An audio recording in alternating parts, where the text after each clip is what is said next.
Hola, queridos hermanos, queridas hermanas, amigos y amigas que nos están viendo, les damos la bienvenida a la Iglesia Cristo Eterno Redentor y damos gracias a Dios por poder reunirnos en esta instancia, aunque sea online a través de las redes sociales, pero tenemos la bendición de poder escuchar palabra de Dios, la bendición de poder juntarnos, entre comillas, a cantar alabanzas a Dios, estar en un mismo sentir, en un mismo espíritu y bueno, qué rico es, pese a la pandemia y pese a todos los momentos difíciles que estamos viviendo, qué rico es poder escuchar palabra de Dios, qué rico es poder centrarnos en lo que de verdad importa, que es Cristo, que es nuestro Dios.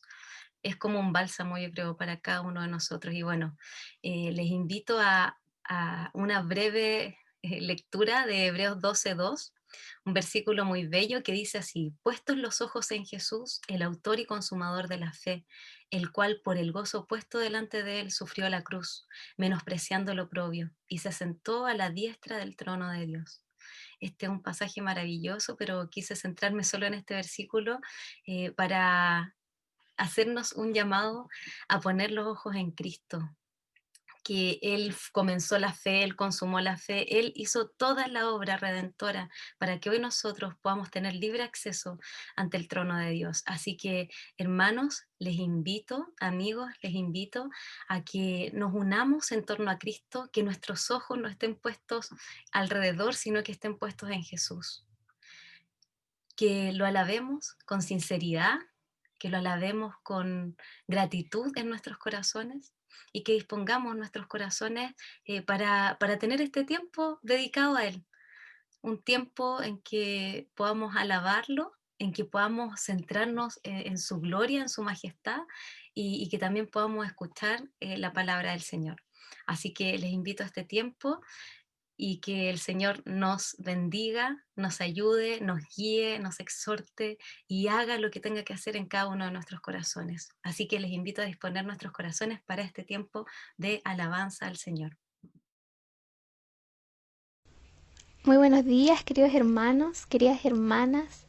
Esperando que el Señor los bendiga y que estén todos bien. Los saludo el día de hoy con mucho gozo, con mucha gratitud de poder dirigirme a ustedes nuevamente. Eh, para mí es un gozo poder cantar junto a ustedes a pesar de que haya distancia entre nosotros. Bueno, porque ya sabemos todo el tema de la pandemia, pero espero que hoy día cantemos todos a una sola voz al Señor, a este Dios grande. Antes de comenzar, quiero leerles un versículo que se encuentra en Apocalipsis 5, 12 y 13, que dice, que decían a gran voz, el Cordero que fue inmolado es digno de tomar el poder, las riquezas, la sabiduría, la fortaleza, la honra, la gloria y la alabanza. Y a todo lo creado que está en el cielo y sobre la tierra, y debajo de la tierra, y en el mar, y todas las cosas que en ellos hay, oí decir, al que está sentado en el trono y al Cordero, sea la alabanza, la honra, la gloria y el poder, por los siglos de los siglos. Como una sola voz, el día de hoy, les invito a que alabemos al Señor. Póngase de pie ahí en su casa o donde sea que esté y cante con verdad que Dios es grande, que Él es digno, que Él merece la gloria y la honra. Alabe al Señor con todo su cuerpo, con su mente, con su corazón. Levante sus brazos, eh, cante las letras de las canciones con verdad y no solo por cantar, canta al Señor sin vergüenza, lleno de amor y de gratitud. Dele la honra en esta mañana a Él porque pudo despertar, porque puede estar con su familia, porque tiene salud, porque tiene una casa, porque aquel Dios grande lo ha bendecido. Eh, con esta hermosa palabra que acabamos de leer en nuestros corazones, les invito a que la medite, a que la haga vida y que junto a nosotros, como Ministerio de Alabanza, usted cante y le dé la gloria a Dios, que a ese Dios que envió a su Hijo a morir por nosotros un día en aquella cruz salvándonos, aun cuando no lo merecíamos. Cantemos a ese Dios que es digno.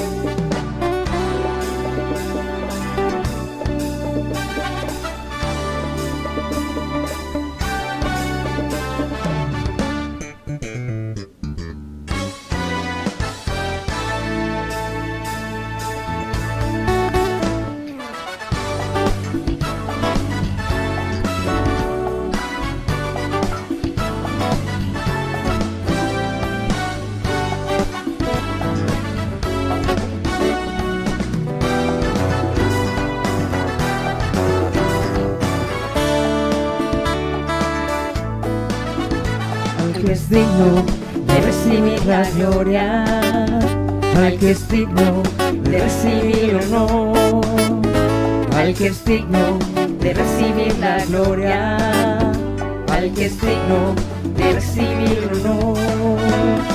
Levantemos nuestras manos y adoremos a Jesús, Cordero de gloria. Exaltemos su incomparable majestad, al que vive por siempre, al gran yo soy, a Jesús,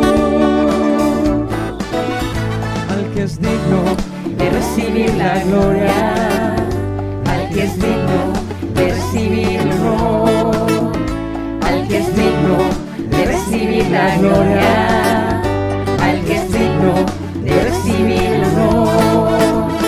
Levantemos nuestras manos y adoremos a Jesús, Cordero de gloria.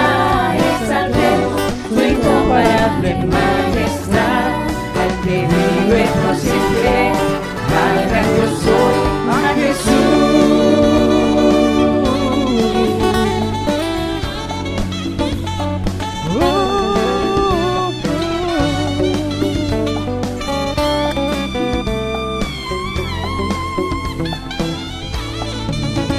Al que es digno de recibir la gloria, al que es digno de recibir el honor, al que es digno de recibir la gloria, al que es digno de recibir el honor. Levantemos nuestras manos y adoremos a Jesús, Cordero de gloria. Exaltemos su incomparable majestad, al que vive por siempre, al gran yo soy, a Jesús. Levantemos nuestras manos y adoremos a Jesús, Cordero de gloria. Exaltemos su incomparable majestad, al que vive por siempre, al gran yo soy, al que vive por siempre, al gran yo soy, al que vive por siempre, al gran yo soy, al que vive por siempre, al gran yo soy, al que vive por siempre, al gran yo soy, al que vive por siempre, al gran yo soy, al que vive por siempre, al gran yo soy, a Jesús.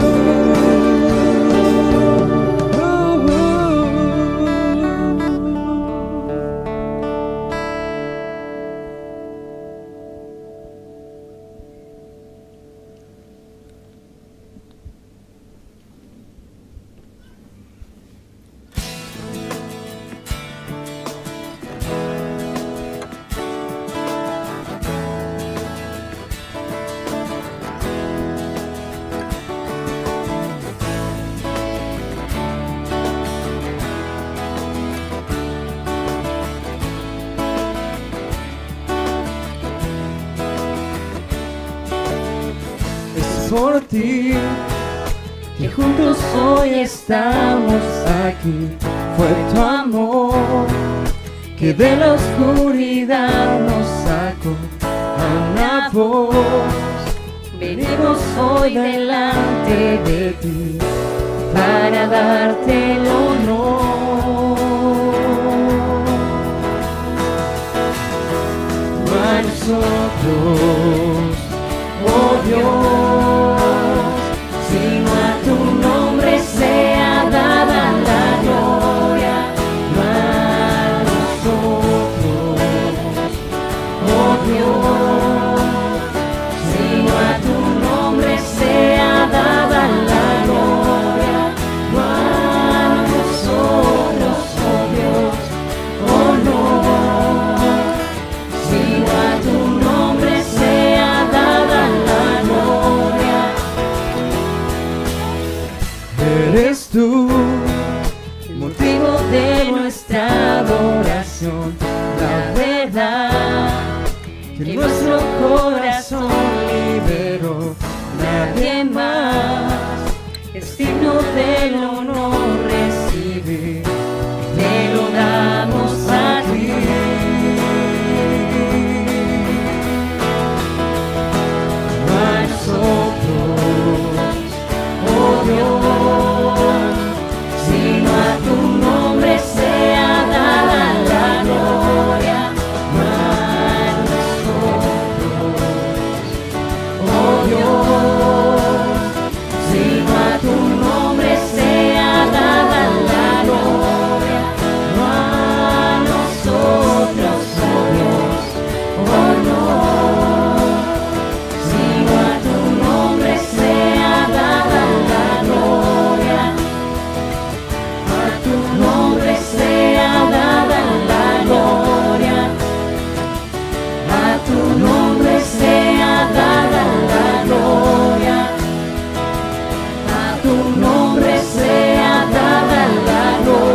oh Dios, sino a tu nombre sea dada la gloria, no a nosotros, oh Dios, sino a tu nombre sea dada la gloria, no a nosotros, oh Dios, oh no,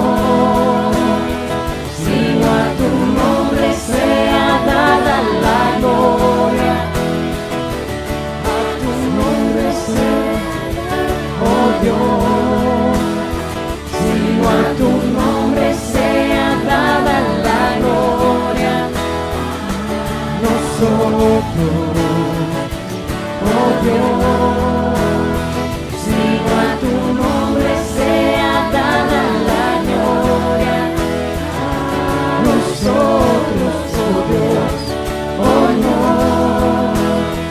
sino a tu nombre sea dada la gloria, a tu nombre sea dada la gloria, a tu nombre sea dada la gloria.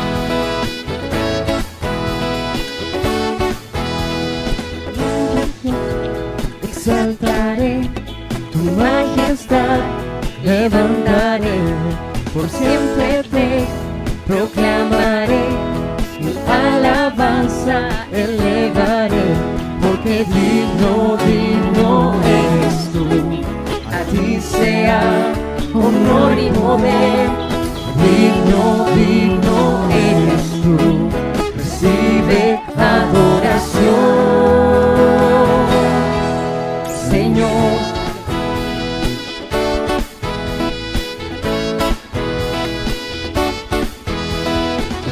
oh Dios, exaltaré tu majestad, levantaré, por siempre te proclamaré, mi alabanza elevaré, porque digno, digno eres tú, a ti sea honor y poder, digno, digno eres tú, recibe adoración, Señor.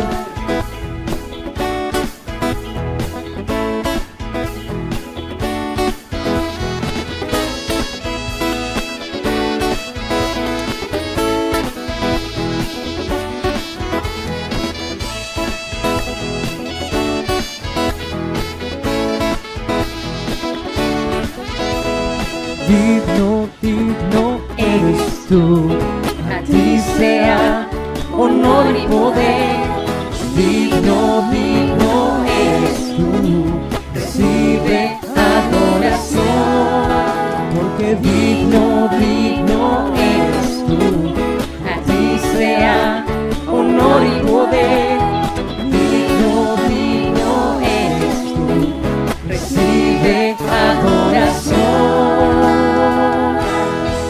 Señor. Así es, hermano, esta mañana puede levantarse, cantar y alegrarse junto con nosotros, reconocer cuán grande es nuestro Dios y que solo es digno de alabanza, que solo a Él cantamos esta mañana y nos alegramos en Él.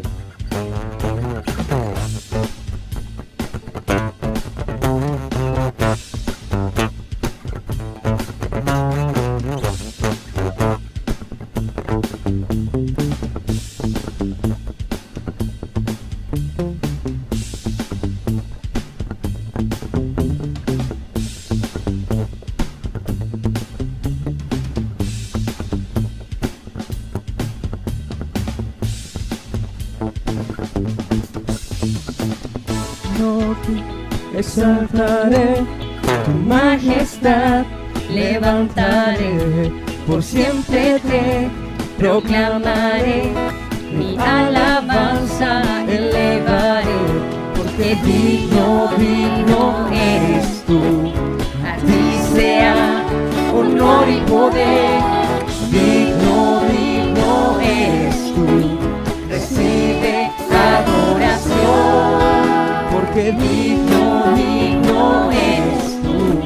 A ti sea honor y poder, digno, digno eres tú. Recibe adoración, Señor.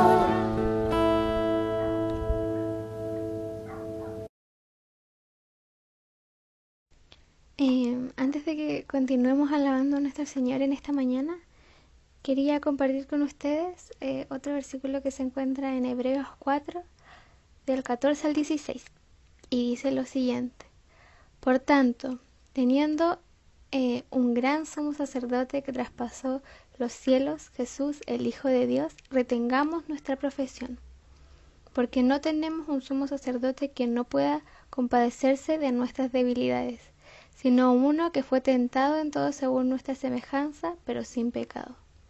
Acerquémonos, pues, confiadamente al trono de la gracia para alcanzar misericordia y hallar gracia para el oportuno socorro. Encuentro que este es un versículo muy hermoso, muy potente, y que tenemos que tener muy en cuenta. Me gusta demasiado porque dice que tenemos un sumo sacerdote que puede compadecerse de nuestras debilidades, porque Él fue tentado, pero no pecó, porque sabemos que Dios es un Dios grande, que Cristo es el Cordero sin mancha. Y después nos dice: acerquémonos pues confiadamente al trono de la gracia, para alcanzar misericordia y hallar gracia para el oportuno socorro. Creo que este versículo me causa mucho gozo, mucha gratitud, porque dice confiadamente, que nos acerquemos confiadamente al trono de la gracia, que nos acerquemos confiadamente al Señor, para alcanzar misericordia y hallar gracia para el oportuno socorro. Tenemos un Dios grande que se entregó por nosotros y que aparte es misericordioso por nosotros, con nosotros. ¿Quién más? ¿Qué más queremos? Seamos obedientes, seamos agradecidos, gocémonos en el Señor, entreguémosle nuestras cargas y acerquémonos a nuestro Dios, conozcamos a nuestro Dios, relacionémonos con nuestro Dios, amemos a nuestro Dios. Porque sin Él somos nada y Él nos ha dado todo, aun cuando no lo merecemos. Así que seamos agradecidos con nuestro Señor, seamos obedientes y elevemos su nombre hoy, en esta mañana y siempre. Levantemos cánticos, alabanzas y démosle la gloria y la honra a ese Señor poderoso que es más grande que todo y que todos.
que mi vida renovó.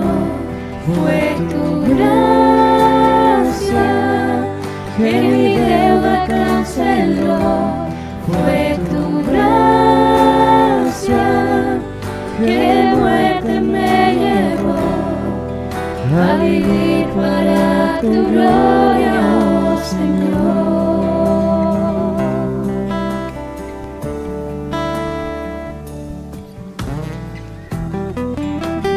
Cruz donde murió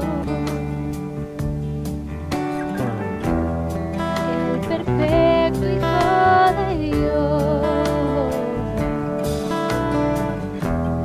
La sentencia Él sufrió, la que yo merecí por mi maldad. Fue tu gracia que mi vida renovó. Fue tu gracia que mi deuda canceló. Fue tu gracia que de muerte me llevó a vivir para tu gloria, oh Señor.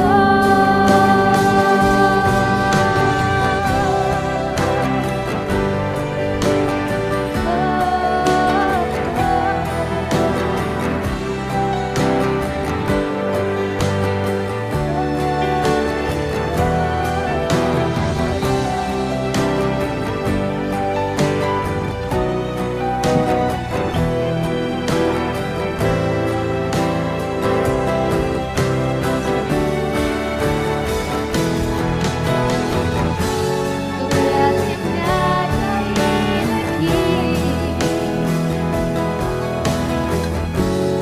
de rodillas ante ti, maravillado al comprender que tu Hijo entregaste en mi lugar. Fue tu gracia que mi vida renovó. Fue tu gracia que mi deuda canceló. Fue tu gracia que de muerte me llevó a vivir para tu gloria, oh Señor.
Digno es el Cordero Santo, Santo, Santo es Él. Levantamos nuestra alabanza al que en el trono está. Santo, Santo, Santo, Dios Todopoderoso, ¿quién fue, quién es y quién vendrá? La creación hoy canta y damos gloria a Dios. Tú eres digno por siempre y siempre.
creación hoy canta y damos gloria a Él. Tú eres digno por siempre y siempre. Santo, santo, santo, es todopoderoso, que fue, quien es y quien vendrá. La creación hoy canta y damos gloria a Él. Tú eres digno por siempre y siempre.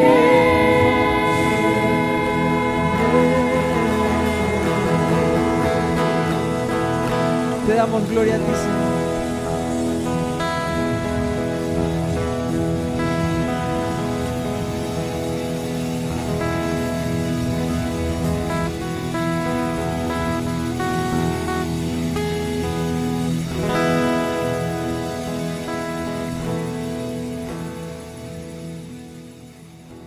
Buen tiempo, mis queridos hermanos. Qué bendición es que podemos tener este tiempo de alabanza y ministración delante del Señor, ¿no? Donde a pesar de que no podemos estar como quisiéramos mucho en este lugar, en este templo donde estoy transmitiendo, sí podemos bendecir el nombre del Señor, sí podemos apartar nuestro corazón ahí en nuestras casas, en el lugar donde estamos, y podemos exaltar y honrar el nombre del Señor. Así que Dios bendiga a mis hermanos y hermanas que dispusieron su tiempo, que apartaron de su semana, en medio de su rutina, y pudieron disponerse en oración y también con sus talentos para poder bendecir el nombre del Señor y para que usted y yo también pudiéramos gozar de esto. Así que qué bendición es tener este tiempo. Hoy día me siento muy bendecido por la gracia del Señor de poder estar en este lugar transmitiendo.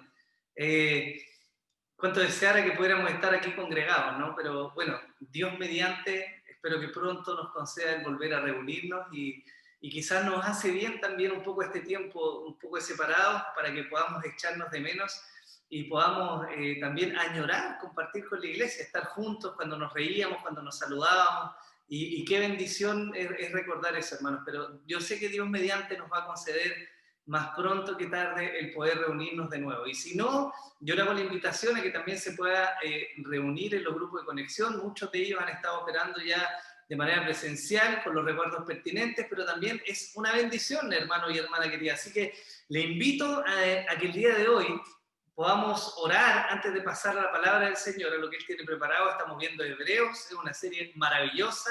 Hemos visto a Jesús de una manera diferente, quizás hemos visto cómo es supremo sobre todo. Y hoy día espero que Dios mediante podamos seguir avanzando en ver a nuestro Señor Jesucristo como Él es, y que eso cale profundo en nuestros corazones y nos pueda transformar. Así que le invito, ahí donde está usted, en su casa, con su familia, con sus hijos, que pueda inclinar el rostro y podamos orar a nuestro Padre para pedirle dirección y guía en este momento. Señor, bendito sea tu nombre.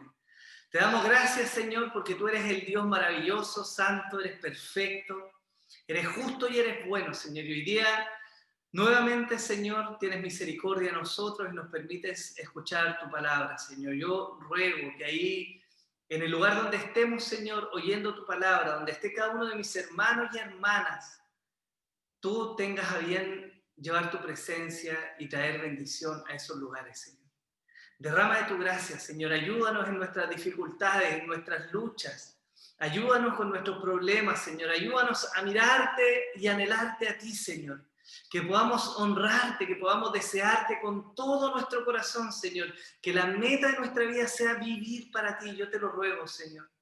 Gracias porque tú eres el Dios que transforma las vidas y los corazones, Señor, y nos vuelve más a ti. Y necesitamos, Señor. Necesitamos ser más como Jesús. Yo ruego hoy día de manera especial tu bendición, tu guía, tu dirección, Señor. Que tu Espíritu Santo nos ayude a recibir tu palabra a la vez que yo pueda ministrarla de la manera que tú quieres, Señor, para la edificación de tu pueblo y para la gloria de tu nombre. Te damos gracias por este tiempo que nos regalas y pedimos, papito, tu bendición y tu presencia en medio nuestro. En el nombre de Jesús, amén y amén. Bien, hermanos queridos, como les decía al inicio, estamos avanzando en nuestra serie del libro de Hebreos, un libro que ha sido maravilloso. Hemos visto algunas temáticas. Hemos visto cómo Jesús se ha presentado mayor que los profetas cómo se ha presentado mayor que los ángeles, y hemos visto hasta la semana pasada cómo tenemos un llamado también a estar precavidos contra el deslizamiento, esa forma de vivir que tenemos en la que muchas veces nos distraemos, en la que muchas veces nos dejamos estar y nos apartamos de la vida devocional y del amor sincero a nuestro Señor por la vida que podemos llevar, a veces religiosa, a veces llena de afanes. El día de hoy vamos a leer los versículos 1 al 6 del capítulo 3 y vamos a estar profundizando un poco cómo Jesús es mayor, superior a Moisés. Así que le pido que me acompañe. Ahí donde usted está, por favor, abra su Biblia o prenda su Biblia, ¿cierto? Y podamos leer la palabra del Señor. Desde el capítulo 3, versículo 1 al 6, dice así: Por tanto, hermanos santos, participantes del llamamiento celestial, considerad al apóstol y sumo sacerdote de nuestra profesión, Cristo Jesús, el cual es fiel al que le constituyó, como también lo fue Moisés en toda la casa de Dios. Porque de tanto mayor gloria que Moisés es estimado digno cuanto tiene mayor honra que la casa el que la hizo. Porque toda casa es hecha por alguno, pero el que hizo todas las cosas es Dios. Y Moisés a la verdad fue fiel en toda la casa de Dios como siervo, para testimonio de lo que se iba a decir. Pero Cristo como hijo sobre su casa, la cual casa somos nosotros, si retenemos firme hasta el final la confianza y el gloriarnos en la esperanza. Este texto apunta a mostrarnos cómo nuestro Señor Jesús es superior a Moisés.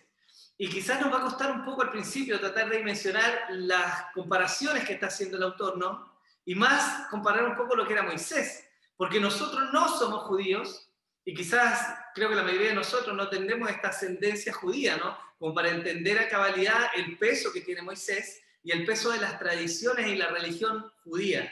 Sin embargo, creo que hay un punto muy importante en el cual hoy día vamos a poder reflexionar.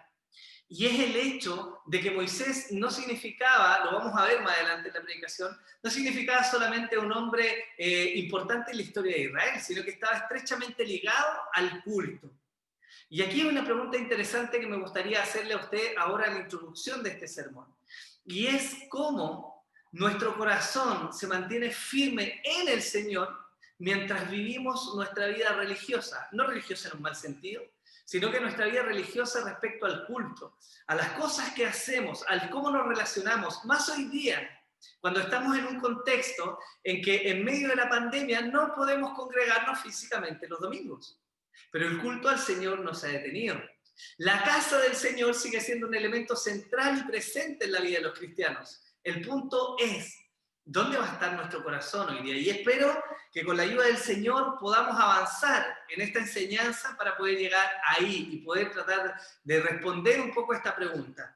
La enseñanza de hoy se titula Fijando los ojos y la mente en Jesús.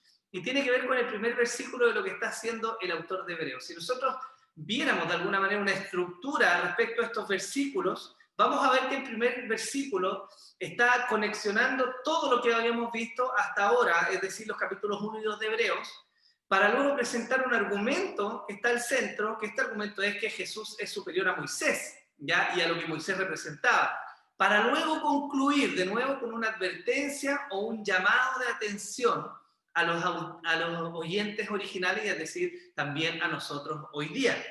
Entonces el primer versículo es muy particular, porque se está refiriendo a los hermanos, y él les dice así, les dice, por tanto, hermanos santos, es decir, a la luz de lo que estuvimos viendo, a la luz de que Jesús es superior a los ángeles, de que Jesús es superior a los profetas, y a la luz de que tenemos un llamado a no descuidar nuestra vida espiritual, porque nos podemos deslizar, ¿no? Y lo vimos. A la luz de eso, hermanos santos, le está hablando a la iglesia, participantes del llamamiento celestial, considerad al apóstol y sumo sacerdote de nuestra profesión, Cristo Jesús. Lo primero que hay es un llamado a atención. Y nos está diciendo, primero, está reconociendo a su audiencia y nos está reconociendo como santos. Lo que es maravilloso, porque nos dice que el autor de Hebreos no está dudando de que toda su audiencia estén debatiéndose casi en salirse al judaísmo, ¿cierto? Sino que los está reconociendo como santos, como apartados, como aquellos en quienes Dios ha hecho una obra de salvación. Hermanos santos y participantes del llamamiento celestial. Esto también es maravilloso, porque el autor de Hebreos, muy similar a como lo hace Pablo en otras ocasiones, ¿no? Antes de simplemente apretarlos un poco, ¿cierto? De exigirle un poco a su audiencia, primero los reconoce como lo que son. Ellos son santos. Hay una obra de Dios en estos hermanos que están escuchando, pero también les dice participantes del llamamiento celestial. Y esto es maravilloso, porque les está diciendo, ustedes son parte de un llamamiento maravilloso que ha venido desde los cielos. Y ese llamamiento tan relevante para nosotros hoy día no es otro, sino el ser pueblo de Dios, el ser hijo de Dios. Más importante, hermanos míos, que cualquier ministerio, más importante que cualquier profesión que nosotros podamos tener o cualquier cosa que pudiéramos hacer aún para la iglesia, hemos recibido un llamamiento celestial. Y ese llamamiento celestial es a ser hijos. La Escritura es tremenda en mostrarnos cómo el deseo de nuestro Dios, de su corazón respecto a la iglesia, no es simplemente que la iglesia haga cosas que la iglesia debe hacer. Por supuesto que nos debemos en obediencia a nuestro Señor. Pero hay un punto central que Dios desea, y es el que seamos hijos amados. Es el que retomemos esta comunión que alguna vez se perdió, que se quebró en el Génesis. Jesús se lo graficó a sus discípulos. Cuando estuvo con ellos, hubo un momento en que los llamó y los reunió para que estuvieran con él. Si hay algo que es particular del ministerio de Jesús con sus discípulos, más allá de los milagros, de las sanidades y claramente las enseñanzas, es que Jesús tenía comunión con sus discípulos. Y eso es una muestra maravillosa de lo que Dios quiere hacer. Porque en el inicio, cuando se quebró la relación entre Dios y el hombre, hubo un plan de redención y de salvación que se vino a consumar con Jesús. Entonces el autor de Hebreos está reconociendo y está poniendo en la mente de su audiencia que son hermanos santos y que tienen participación en este llamamiento celestial. ¿Qué llamamiento? El llamado a ser hijos. ¿Por qué? Este llamado a ser hijos, perdón, no lo había mencionado, pero claramente está en el contexto de lo que la carta de Hebreos nos está diciendo, ¿ya? ¿Y por qué es importante? Porque, de nuevo, ellos se encontraron en un escenario en el que estaban siendo presionados, muchos de ellos, o había entre ellos judíos, aún con la idea de mantener las reglas del judaísmo. Y si bien Jesús, como todos lo sabemos, ¿cierto?, no vino a romper, a abrogar esa ley, tampoco vino a continuar esa ley, porque viene una ley mejor que la ley de Cristo, ¿ok? Entonces, fíjense cómo Él nos está diciendo primero, bueno, son santos y son parte de este llamamiento celestial. De alguna manera es tierna esta introducción. Y es tierna para poner en la mente lo que va a seguir.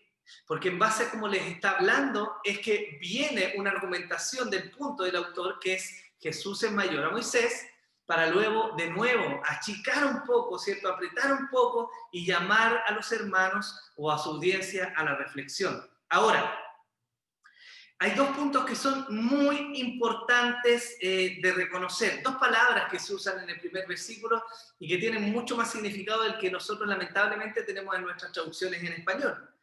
El primer punto es que el autor dice hermanos, considerad al apóstol y sumo sacerdote de nuestra profesión. Bueno, apóstol claramente porque Jesús vino como enviado y sumo sacerdote porque cumple ese rol de intercesor e intermediario entre Dios y los hombres.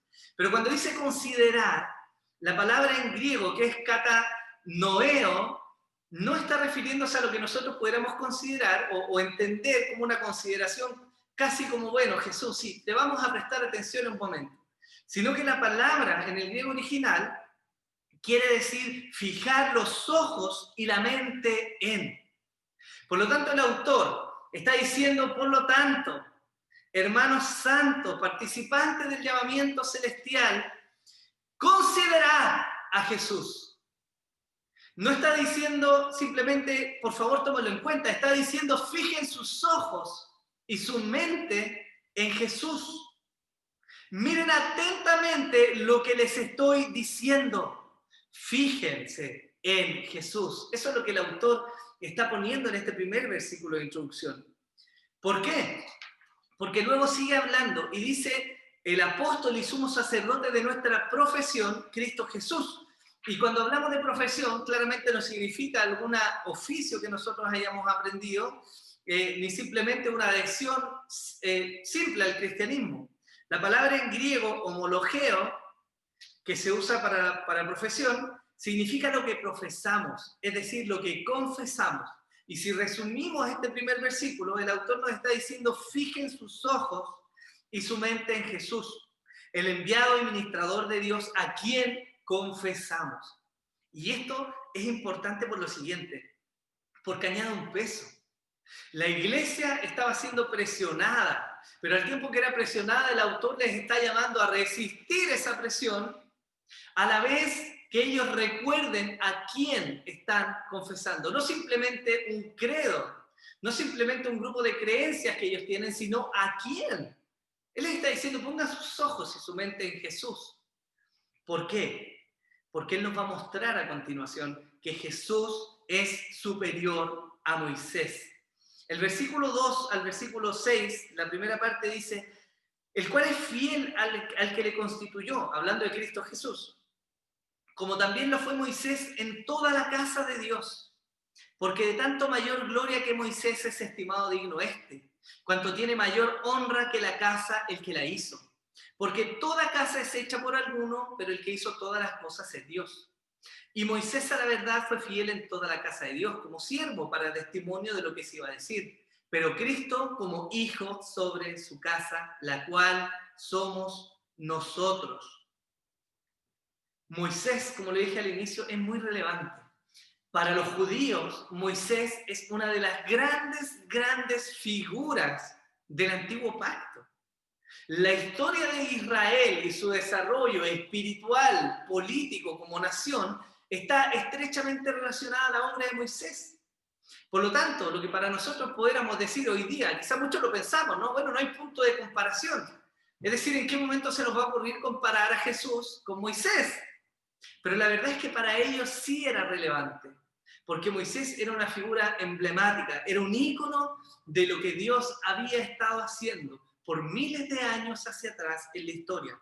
Moisés estaba ahí. Y él, para mostrarnos lo superior que es Jesús a Moisés, se vale de un paralelo y de una comparación. Está haciendo un paralelo entre la obra de Jesús y Moisés, y al mismo tiempo está comparando a Jesús con Moisés. Si podemos resumir esos versículos que leímos, sabemos que Moisés fue un siervo fiel y estimado quien sirvió a la casa de Dios. También sabemos que Jesús es el hijo fiel con mayor estima, que sirvió no solo a la casa de Dios, sino que sirvió sobre la casa de Dios y que además fue el edificador.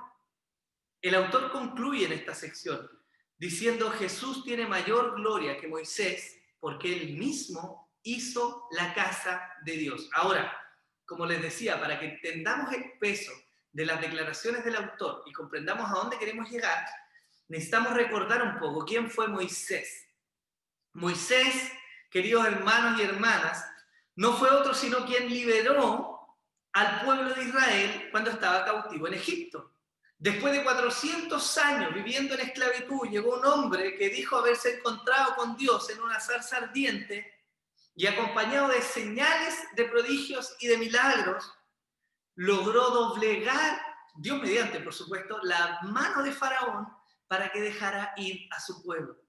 Este paso en la historia es súper importante, porque no solamente está sacando un grupo de personas de que pertenecen a una misma nación de la opresión de otro pueblo, sino que está dando pie para la conformación política de Israel como nación. ¿Okay? También fue quien intercedió por ellos ante Dios. Fue quien les entregó las tablas de la ley. Fue quien los guió hasta el umbral de la tierra prometida. Fue quien veló por el cumplimiento de la ley. Fue quien veló por la justicia y espiritualidad del pueblo mientras estaba en el desierto. Y fue quien les levantó además, entrenó un sucesor para que estuviera con ellos y para que los acompañara hasta el punto en que hubieran conquistado la tierra que Dios les había dado. Ahora, la comparación que está haciendo el autor no solo está hablando de estos temas generales, de hecho no los menciona, sino que va a un punto en particular, y es el servicio de Moisés y su fidelidad en la casa de Dios. Y para eso tenemos que comprender que cuando en la época de Moisés no existía el templo, ni claramente existían los modelos de templo que nosotros tenemos hoy día, ni la visión de la casa de Dios que pudiéramos tener. Pero sí Dios le dio una primicia muy fundamental, que fue la construcción del tabernáculo. Y el tabernáculo, queridos hermanos, no fue cualquier cosa. Éxodo 40 nos da dos revelaciones respecto al tabernáculo que son maravillosas. En los versículos 1 y 2 nos dice así: luego Jehová habló a Moisés diciendo, en el primer día del mes primero harás levantar el tabernáculo de reunión. Ahí está la instrucción. Por lo tanto, es importante este versículo porque nos está relacionando esta figura del tabernáculo, ya que de alguna manera representa la casa de Dios en ese tiempo, con la figura de Moisés, a quien el autor de Hebreos está comparando con Jesús. El segundo punto, y que nos trae más luz, es el versículo 34 del capítulo 40 de Éxodo, que nos dice: entonces una nube cubrió el tabernáculo de reunión y la gloria de Jehová llenó el tabernáculo. Y esto es maravilloso. Si nosotros podemos pensar en un momento cómo fue la historia de Israel desde ahí hacia atrás, vemos el llamamiento, después de la caída claramente, vemos el llamamiento de un hombre que fue Abraham.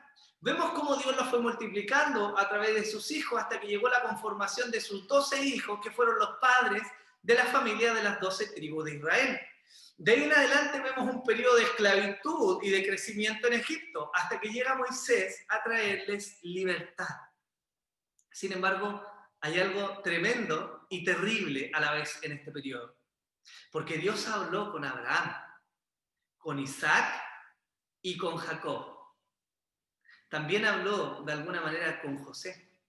Pero Dios no habló directamente con todas las tribus de Israel. Ni se relacionó con su descendencia y con todo el pueblo que componía Israel. Por lo tanto, a pesar de que este Dios maravilloso había conformado una nación que conociera su nombre, este Dios no estaba en medio de ellos siempre, ni se relacionaba con todos, hasta un punto, hasta el punto del tabernáculo. La presencia de Dios, luego de que el pueblo de Israel salió de Egipto, se manifestó ahí en el Sinaí. Y cuando se manifestó con truenos, con relámpagos, con sonidos de trompeta, la reacción del pueblo fue tener temor, dio un paso atrás. Ellos le dijeron: Moisés, habla tú con Dios por nosotros y nosotros escucharemos, pero no hablemos nosotros porque podemos morir. Ellos no tenían esta comunión íntima con Dios, no tenían esta relación. Y todavía Dios, de alguna manera, seguía siendo un Dios lejano, cercano en alguna medida porque estaba con ellos, pero lejano a la particularidad de cada uno de ellos.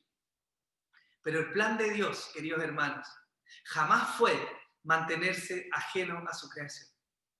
Esa visión deísta que existe, que nos muestra un Dios que creó todo con sabiduría, con inteligencia, que lo echó a andar y que luego se apartó, ese es el Dios del deísmo, pero no es el Dios de la Biblia. El Dios de la Biblia, queridos hermanos, es este Dios que se interesa por su pueblo.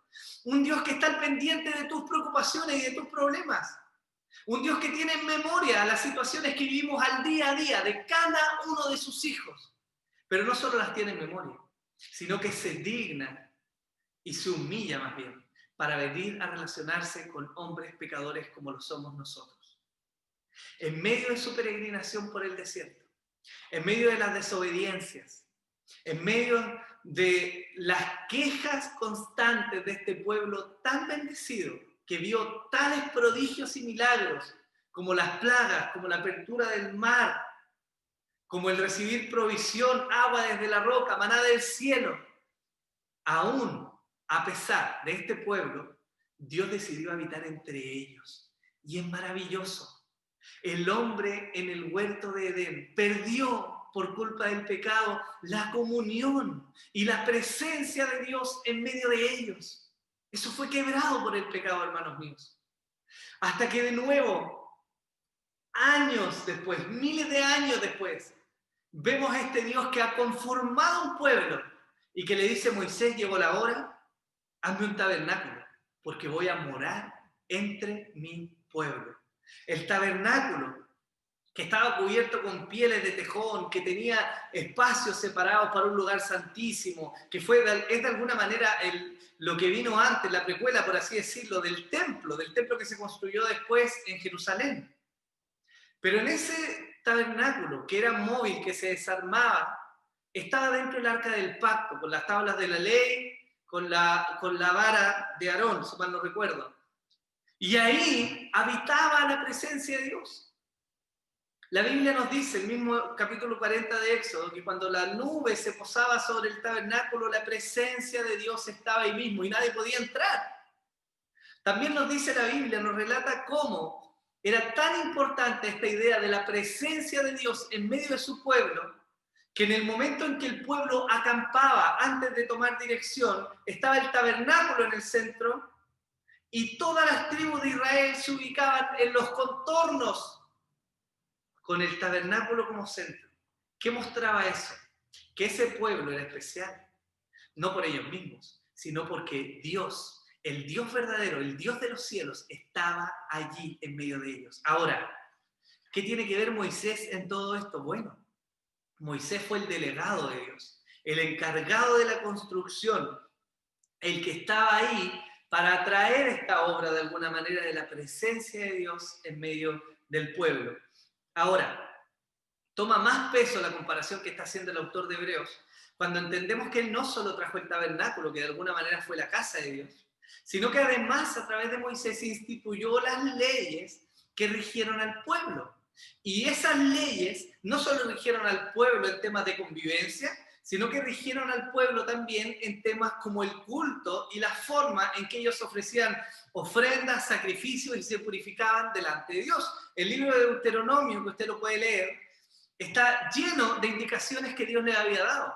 Por lo tanto, Moisés no es solo el libertador, no es solo el profeta, no fue solo el juez, sino que también fue el que trajo de alguna manera la casa de Dios en medio del pueblo y el que también estructuró, por mandato de Dios, todas las leyes que comenzaron a regir la vida religiosa de los judíos de ahí en adelante, de los israelitas más bien. Los judíos en el tiempo de Jesús eran muy celosos, absolutamente celosos. Ellos se enojaban porque veían que Jesús de alguna manera estaba yendo contra lo que habían recibido de Moisés. En alguna oportunidad se lo dijeron. ¿Eres tú mayor que Abraham? ¿Eres tú mayor que los profetas, que Moisés?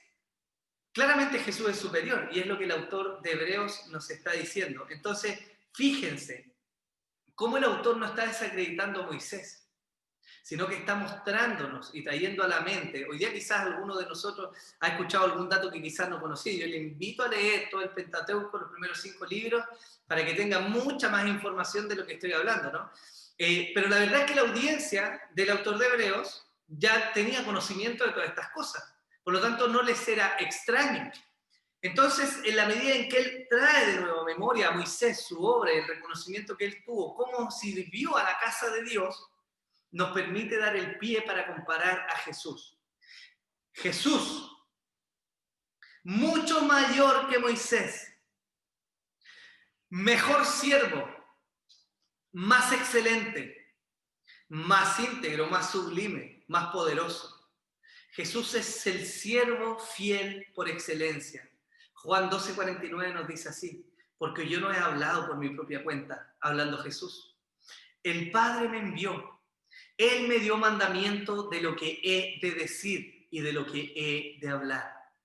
Jesús fue aquel profeta que habló solamente lo que el Padre le dio que hablar. Es decir, si estamos hablando de obediencia, Jesús es la muestra máxima. Jesús es el verdadero tabernáculo donde mora la presencia de Dios. Juan 1:14, un verso maravilloso. Y aquel verbo fue hecho carne y habitó entre nosotros. Y vimos su gloria, gloria como del unigénito del Padre, lleno de gracia y de verdad. Si el tabernáculo guardó la presencia de Dios, si el templo en el Antiguo Testamento guardaron la presencia de Dios, entre comillas, en Jesús. Toda la plenitud de la deidad, como nos dice las cartas de Pablo, vino a morar en Jesús.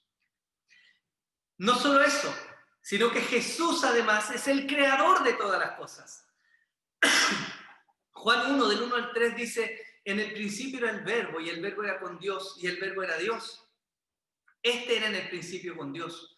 Todas las cosas por Él fueron hechas, y sin Él nada de lo que ha sido hecho fue hecho.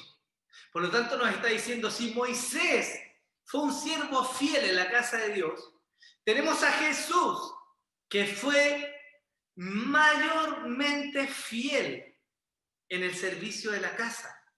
Y mayormente fiel porque fue más excelente, por cuanto no pecó, pero también fue más grande y superior y supremo, porque Él es el creador de todas las cosas. Moisés construyó lo que Dios le dijo. Y él construyó un objeto donde estaba la presencia de Dios.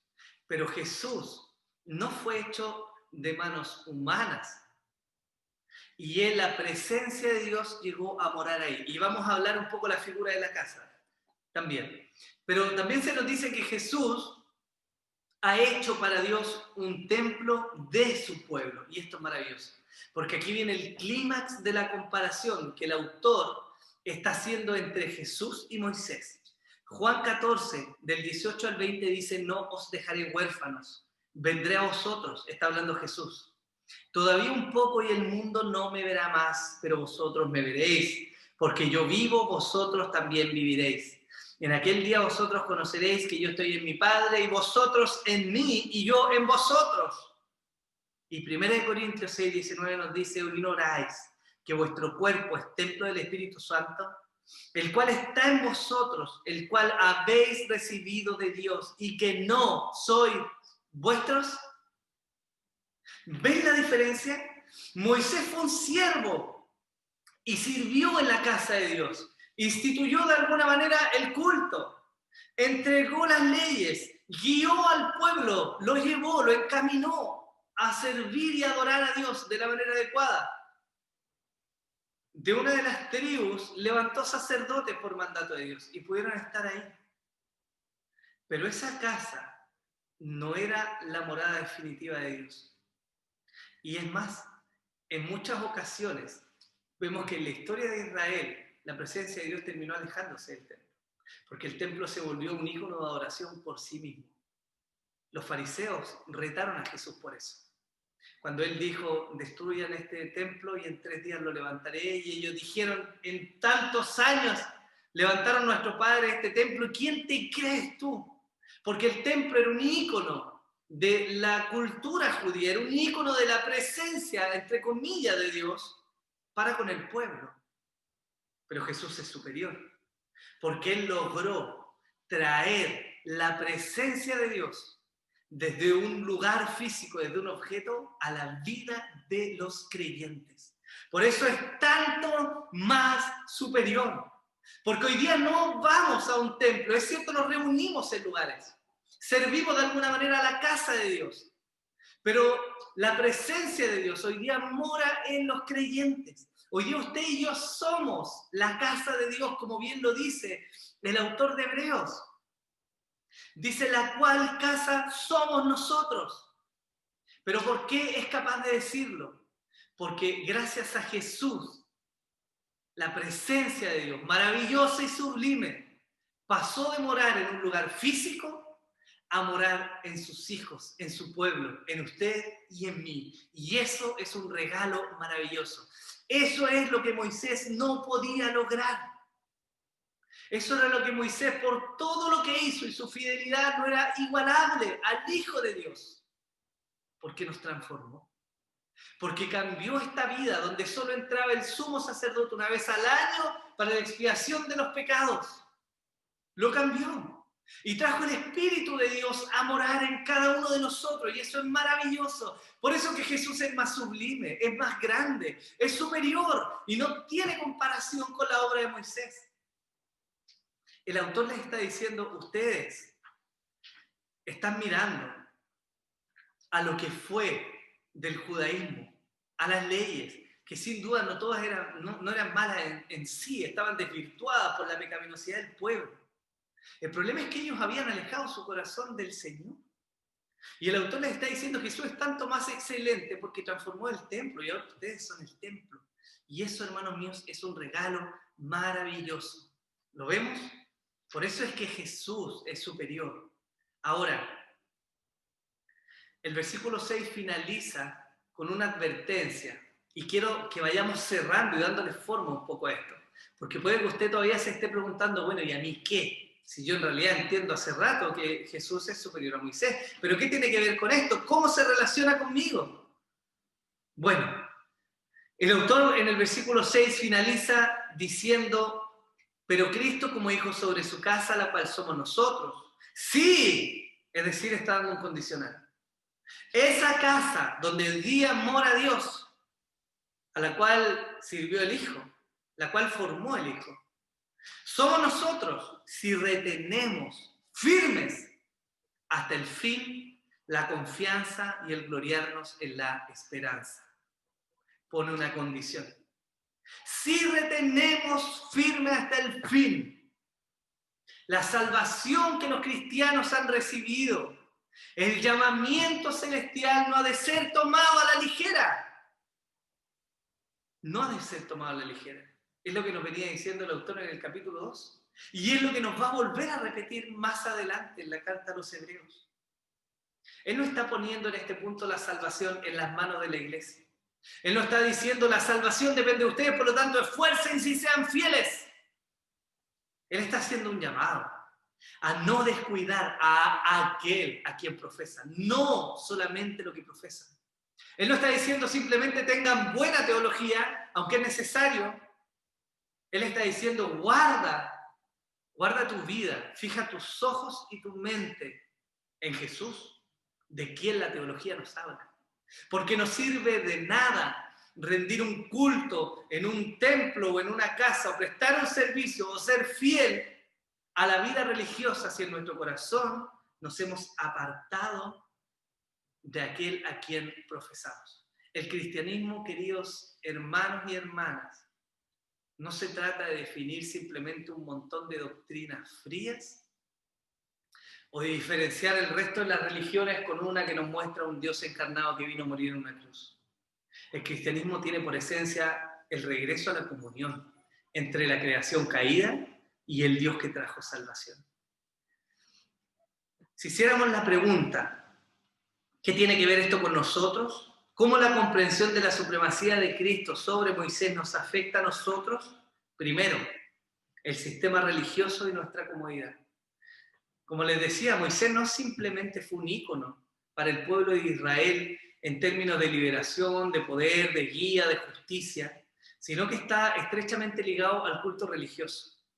Y los judíos en ese tiempo tenían tanto énfasis, estaban tan convencidos de que este sistema religioso que habían recibido de sus padres y que sus padres habían recibido de sus padres y que sus padres habían recibido de sus padres hasta llegar a Moisés, era lo que Dios deseaba, y efectivamente lo fue en un inicio, después se desvirtuó, ¿no? Pero estaban tan convencidos y tan acostumbrados a vivir en ese sistema que cuando vino el Señor, que había instituido la iglesia y que había instituido esa forma de culto religioso, no le reconocieron. Por lo tanto, se habían acomodado. Y eso nos puede pasar a nosotros. Quizás muchos de los que escuchan este mensaje, o quizás algunos, quizás otros ya dejaron de escucharlo. Quizás cuántos hermanos dejaron de venir al templo y simplemente se enfriaron, ni una llamada, ni una visita, ni una devoción. Su relación con la iglesia era nominal, cómoda. ¿Cuál es nuestro culto? Bueno, vamos al templo, cantamos, oramos, ofrendamos y diezmamos, si es que de vez en cuando puede que asistamos a algún grupo de conexión.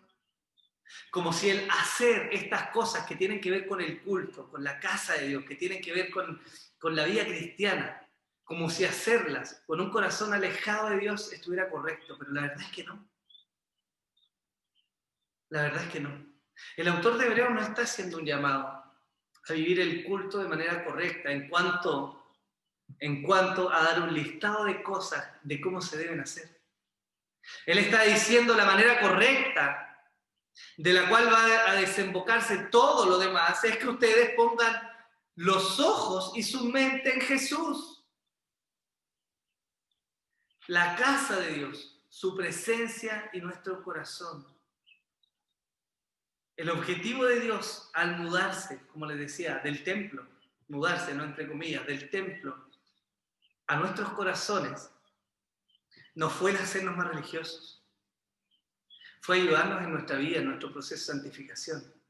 Y fue ayudarnos a tener comunión con Él, a disfrutarla. La primera pregunta del Catecismo Mayor de Westminster dice: ¿cuál es la finalidad última del hombre? Glorificar a Dios y disfrutar de Él para siempre. Disfrutar de Él para siempre. En un momento de su historia, por la dureza de su corazón, por la rebeldía suya, Israel transformó el templo en un objeto de adoración. Aunque la presencia de Dios no estuviera ahí, ellos adoraron el templo, pero se olvidaron que lo que hacía valioso al templo no eran las columnas grandes, ni los enchapados en oro, ni las cortinas finas, era la presencia de Dios. El tabernáculo, dicen los teólogos, no era lindo. Eran pieles de tejones, no eran cosas maravillosas. Pero lo que lo hacía valioso era la presencia de Dios morando en ese lugar. Y usted y yo hemos recibido un regalo maravilloso, la presencia de Dios morando en nosotros. Entonces mi pregunta es, ¿acaso hemos olvidado nosotros que hemos sido hechos casa de Dios para disfrutar de su presencia? Para que la gente alrededor nuestro pueda venir a nosotros y ver un reflejo de Cristo. Porque para allá estamos apuntando. Fijar los ojos y la mente en Jesús es lo que va a direccionar la manera en que vivimos. Es imposible cambiar de manera verdadera y sustentable en el tiempo si es que no hemos fijado nuestros ojos en Jesús. Y quizás muchos nos hemos enfriado y hemos estado en un tiempo en el que simplemente seguimos la rutina y nos acostumbramos a hacer. Y nos vemos seducidos a ser celosos por una línea teológica. Está bien, no quiero que me malinterpreten respecto a que no se deba considerar. O quizás somos celosos en cómo la iglesia se debe hacer y somos críticos desde nuestro hogar, diciendo el pastor debería ser así, los hermanos deberían ser así, la oración debería ser así, y mirando siempre bajo el hombro, como quejándose, cuando no entendemos que la presencia de Dios habita en nosotros y que como parte de la iglesia estamos para disfrutar a Dios y para glorificarlo con nuestras relaciones con los demás. El autor está apuntando a que los judíos, a que los hermanos fijen sus ojos y su mente en Jesús, que es superior a cualquier sistema. Y hermanos míos, Jesús es superior a la forma particular en que nosotros tenemos de hacer iglesia. Puede que a usted no le acomode, o puede que a usted le acomode. Dios lo sabe, usted lo sabe. Pero la verdad es que Jesús es mayor que eso. Mayor que cualquier sistema de culto o de forma que alguien haya inventado sobre la tierra. Jesús es superior. Y mi invitación el día de hoy es a que ya finalizando este año, con todos los desaciertos que pudieron haber habido, con todos los dolores o dificultades que ha traído esta pandemia, con todo el sufrimiento que ha significado este año, quizás en muchas áreas, y estando a puertas de comenzar otro año, aunque quizás alguien pueda decir, bueno, si es lo mismo, un día más, efectivamente es un día más, no cambia nada, salvo que por convención social empezamos un nuevo ciclo. Pero tenemos la oportunidad de nuevo de humillar nuestro rostro, de someternos delante del Señor y decirle, Señor, ayúdame, porque este año quiero fijar mis ojos y mi mente en ti. Quiero mirarte, Señor, quiero mirar tu gloria, quiero disfrutar de tu presencia en mi vida. Quiero ser como tú, Señor. Quiero que ningún sistema sea más grande en mi vida, que ningún anhelo, que ningún ídolo, que ninguna persona sea más grande que tú en mi vida. Y estamos a tiempo, hermanos míos. Porque así como el autor llamó con ternura a sus oyentes a guardarse y a mantenerse firmes, hoy día usted y yo recibimos este llamado a guardar en nuestro corazón y a mirar a nuestro Señor Jesús. Yo le invito a que podamos orar el día de hoy, ya que Dios pueda obrar en nuestros corazones. Señor, te adoramos, papito, y te damos gracias por tu misericordia y tu fidelidad. Bendito sea tu nombre, Señor. Bendito sea tu nombre. Tú que eres más grande que todo, Señor, que cualquier sistema, que cualquier comodidad nuestra, que la forma en que tenemos de hacer todo. Tú eres más grande, Señor, eres superior. Nadie se compara a ti, Señor. Ningún sistema, ninguna forma, nadie es semejante a ti. Y siendo un Dios tan grande y tan misericordioso, te dignaste, más bien te humillaste, Señor, en venir a morar a nosotros, Señor, llenos de pecado e injusticia, llenos de corrupción, de idolatría, con corazones negros, sucios, Señor. Dios mío, pero tenemos esperanza en que tú eres capaz de limpiar. Si retenemos hasta el fin, dice el autor de Hebreos, la gloria de la esperanza en ti, Señor. Nuestra fe, nuestra certeza de que tú eres quien nos purifica, de que tú eres quien nos ama y quien nos guarda. Tú nos vas a levantar eso. Y yo te ruego, Señor, que para lo que viene, tu gracia sea con nosotros. Afirma, Dios, nuestros corazones, te lo pedimos, Señor. Ayúdanos a mantenernos firmes en ti, Señor, mirándote a ti, anhelándote a ti, amándote a ti, Señor, para que de la misma manera podamos amar a este mundo quebrado, Señor, y a los que tenemos alrededor. Somos deudores tuyos, Señor. Oh, Señor, tú nos conoces, papá, cada uno de nosotros. A cada uno de los que hoy día está viendo esto, tú nos conoces, Dios. Tú sabes el nivel de compromiso, no simplemente por hacer cosas, sino el nivel de compromiso contigo, con la comunión, con la devoción. Sabes que mucho estamos faltos, Señor, y rogamos tu ayuda. Levanta tu iglesia, Señor. Que este periodo en que quizás sirvió de filtro de alguna manera, Señor, nuestros corazones puedan ser avivados, Señor. Y podamos disfrutarte a ti y disfrutar a tu iglesia. Y servir con alegría en tu casa. Te lo rogamos, papito. Derrama tu gracia y tu bendición sobre tu iglesia el día de hoy. En el nombre de Jesús. Amén y amén. Amén, hermanos y hermanas. Es una bendición de nuevo. Yo oro, hermanos, que la palabra del Señor nos ayude, nos fortalezca y nos sustente. No es fácil. Muchas veces luchamos contra nuestra carne, luchamos contra nuestro corazón corrupto, que quiere desviarse del Señor. Pero mire, qué maravilloso es Dios, que nos permite tener su palabra para recordarnos, para exhortarnos, para motivarnos, para volvernos de alguna manera a Él nuevamente. Así que yo le dejo invitado a que todas las semanas pueda tener este tiempo apartado para escuchar la palabra del Señor. Los días miércoles tenemos nuestra reunión de oración, los días jueves estamos compartiendo un programa de consejería bíblica con temáticas muy interesantes, muy prácticas que nos van a ayudar. Pero dese el tiempo, escuche las enseñanzas, medite, lea el libro de Hebreos, ore al Señor y Dios mediante este año que viene va a ser mejor. No porque tengamos mejores promesas de economía, sino porque estamos más cerca de la venida de nuestro Señor y Él es quien nos sustenta. Así que Dios le bendiga, que pase un bonito día, disfruta a su familia y disfrute la presencia de Dios en su vida. Que el Señor la acompañe. Nos vemos en otra oportunidad.